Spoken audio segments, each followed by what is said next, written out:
BR9 TV Telugu news channel కు స్వాగతం. చంద్రబాబు చర్మం మందం. నా చిన్నప్పుడు ఎన్ జనార్దన్ రెడ్డి ప్రైవేట్ మెడికల్ కాలేజీలు ఇచ్చారు అని ఏకంగా ముఖ్యమంత్రి పదవికి ఆయన రాజీనామా చేయాల్సి వచ్చింది. ఈ రోజు చంద్రబాబుకు సిగ్గు లేదో ఇంకొకటి లేదో ఏకంగా గవర్నమెంట్ ఆస్తులన్నీ ఇచ్చేస్తున్నానని చెప్పి స్కామ్లు చేస్తున్నాడు అని మాజీ సీఎం వైఎస్ జగన్ అన్నారు. ఈ పత్రాలన్నీ కూడా కోర్టు ద్వారాలు కూడా తడతాయి.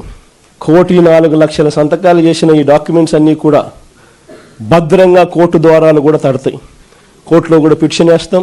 1,04,00,000 సంతకాలు రెడీగా ఉన్నాయి. మీరు ఎప్పుడు అడిగితే అప్పుడు అఫిడవిట్లు మీకు చూపించేదానికి బండ్లన్నీ రెడీగా వచ్చి మీకు చూపిస్తాయి అని చెప్పి కూడా కోర్టులో కూడా అఫిడవిట్ కూడా వేయడం కూడా జరుగుతుంది. ఇంతటితోనే చంద్రబాబు నాయుడు జ్ఞానోదయం వస్తుందని నేను అనుకోవడంలో, ఎందుకంటే ఆయన కొంచెం చర్మం అందం కాబట్టి ఇంతటితో కూడా వస్తుందని నేను అనుకోవడంలో. ఎందుకంటే మామూలుగా మీకు గుర్తుండే ఉంటుంది, పూర్వం మనం ఎప్పుడో నేను చిన్నప్పుడు ఎన్ జనార్దన్ రెడ్డి గారు ప్రైవేట్ మెడికల్ కాలేజ్ ఇచ్చినారు అని చెప్పి ఏకంగా ముఖ్యమంత్రి పదవి నుంచి ఆయన రాజీనామా చేయాల్సి వచ్చింది.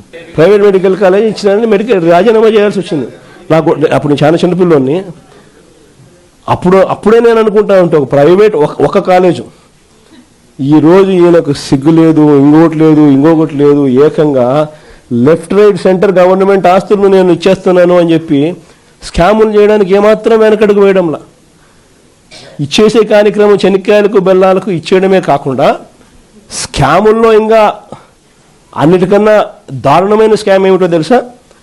నువ్వు ప్రైవేట్ వాళ్ళకి కాలేజీలు ఇచ్చేసిన తర్వాత ఆ ప్రైవేట్ కాలేజీలు వాళ్ళు ప్రైవేట్ కాలేజీలు ఇది నడిపేటప్పుడు వాళ్ళ జీతాలు నువ్వు ఇస్తావంట. అది ఇంకా పెద్ద స్కాము.